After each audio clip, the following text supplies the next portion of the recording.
ಪಶ್ಚಿಮ ಘಟ್ಟಗಳು ಅರಬ್ಬಿ ಸಮುದ್ರವನ್ನು ಮುತ್ತಿದ ನೆಲದಲ್ಲಿ ಅರಣ್ಯಗಳು, ನದಿಗಳು ಮತ್ತು ಪುರಾತನ ಕಲ್ಲುಗಳು ಪುರಾಣಗಳನ್ನು ಪ್ರತಿಧ್ವನಿಸುವ ಪ್ರದೇಶದಲ್ಲಿ ಭಕ್ತಿಯ ಅಸಾಧಾರಣ ಲೋಕವೊಂದಿದೆ.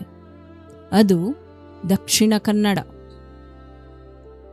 ಧರ್ಮಸ್ಥಳ, ಧರ್ಮದ ದಿವ್ಯ ಮಂದಿರ.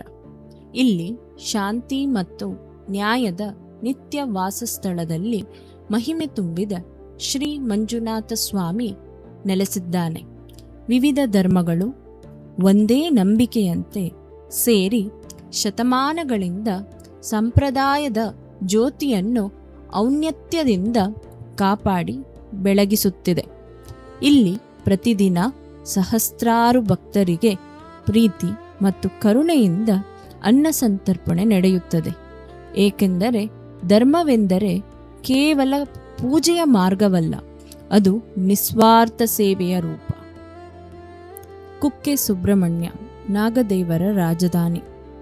ಮಂಜು ಹಾಸಿದ ಪರ್ವತಗಳ ಅಂಗಳದಲ್ಲಿ ದಿವ್ಯತೆ ತುಂಬಿ ತಲೆ ಎತ್ತಿರುವ ಪವಿತ್ರ ಮಂದಿರ ಕುಕ್ಕೆ ಸುಬ್ರಹ್ಮಣ್ಯ. ಇಲ್ಲಿ ಸುಬ್ರಹ್ಮಣ್ಯ ಸ್ವಾಮಿಯೇ ದುಷ್ಟ ನಿಗ್ರಹದ ಜ್ವಾಲೆಯಾಗಿ, ನಾಗದೋಷ ಶಮನೆಯಾಗಿ, ಲಕ್ಷಾಂತರ ಹೃದಯಗಳಿಗೆ ದಾರಿದೀಪವಾಗಿರುವ ದೈವಿಕ ತೇಜಸ್. ನಿರಂತರವಾಗಿ ಹರಿಯುವ ಪವಿತ್ರ ಕುಮಾರಧಾರೆ ತನುಕಂಡ ಅದ್ಭುತಗಳ ನುಡಿಗಳನ್ನು ಗಾಳಿಯ ಮೃದುವಿನಲ್ಲಿ ಭಕ್ತರ ಮನಗಳಿಗೆ ಸುಗಮವಾಗಿ ಸವಿನೆನಪಾಗಿ ಹೊಯ್ಯುತ್ತದೆ. ಕಟೀಲು, ನದಿಯ ಮಧ್ಯದ ದೇವಿ. ಮೃದುಗತಿಯ ನಂದಿನಿ ನದಿಯ ಮಧ್ಯದಲ್ಲಿ ಪ್ರಕೃತಿಯೇ ರೂಪಿಸಿದ ದ್ವೀಪದ ಮೇಲೊಂದು ದಿವ್ಯ ಸನ್ನಿಧಿಯಾಗಿ ನೆಲೆಸಿದ್ದಾಳೆ ಕಟೀಲು ದುರ್ಗಾಪರಮೇಶ್ವರಿ. ಕ್ರೂರತೆಗೂ ಕರುಣೆಗೂ ರೂಪವಾದ ಆದಿಶಕ್ತಿ. ಪ್ರತಿ ರಾತ್ರಿ ಇಲ್ಲಿ ಕೇಳಿಬರುವುದು ಯಕ್ಷಗಾನದ ಅಮರನಾದ. ಅಲ್ಲೇ ಭಕ್ತಿ ನೃತ್ಯವಾಗಿ ಅರಳುತ್ತದೆ, ಸಂಸ್ಕೃತಿ ದೇವಾರಾಧನೆಯಾಗಿ ಮೆರೆಯುತ್ತದೆ. ಸೋಮೇಶ್ವರ, ಉಳ್ಳಾಳ. ಸಮುದ್ರವು ದೇವರನ್ನು ಸ್ಪರ್ಶಿಸುವ ಸ್ಥಳ. ಗರ್ಜಿಸುವ ಸಮುದ್ರದ ತೀರದಲ್ಲಿ ಚಿನ್ನದ ಮತ್ತು ಕೆಂಪು ಸೂರ್ಯಾಸ್ತದ ನೆರಳಿನಲ್ಲಿ ಪೌರಾಣಿಕ ಸೋಮನಾಥ ಸ್ವಾಮಿ ದೇವಾಲಯ ನಿಂತಿದೆ. ಇಲ್ಲಿ ಶಿವನಿಗೆ ಅಲೆಗಳು ಪವಿತ್ರ ತೀರವನ್ನು ತಟ್ಟುವ ಧ್ವನಿಯಲ್ಲಿ ಕತೆಗಳನ್ನು ಹೇಳುತ್ತವೆ.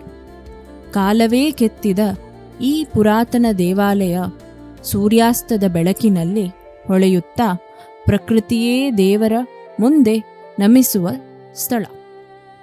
ಕಾರಿಂಜೇಶ್ವರ, ಜೋಡಿ ಬೆಟ್ಟಗಳ ದೇವಾಲಯ. ಬಂಟ್ವಾಳದ ಎತ್ತರದಲ್ಲಿ ಮೋಡಗಳು ತೀರ್ಥಯಾತ್ರಿಗಳಂತೆ ತೇಲುವಾಗ ಕಾರಿಂಜೇಶ್ವರ ದೇವಾಲಯವು ಮಹಿಮೆಯಿಂದ ಉದಯಿಸುವಂತೆ ಕಾಣುತ್ತದೆ. ಹಂತವಾಗಿ ಕಲ್ಲಿನ ಮೇಲೊಂದು ಕಲ್ಲಿಟ್ಟಂತೆ ಭಕ್ತರು ಸ್ವರ್ಗದ ಓಕುಳಿಗೆ ಏರುವುದು ದೈವದತ್ತ ನಡೆಸುವ ಶಾಂತಯಾನದಂತೆ. ಶಿಖರದಲ್ಲಿ ಶಿವಪಾರ್ವತಿ ಬಾಳಿನ ಎಲ್ಲ ದಿಕ್ಕುಗಳನ್ನು ಆವರಿಸುವ ಅಪಾರ ಕರುಣೆಯ ದೃಷ್ಟಿಯಿಂದ ಭೂಭಾಗವನ್ನು ಕಾಪಾಡಿ ನಿಂತಿದ್ದಾರೆ.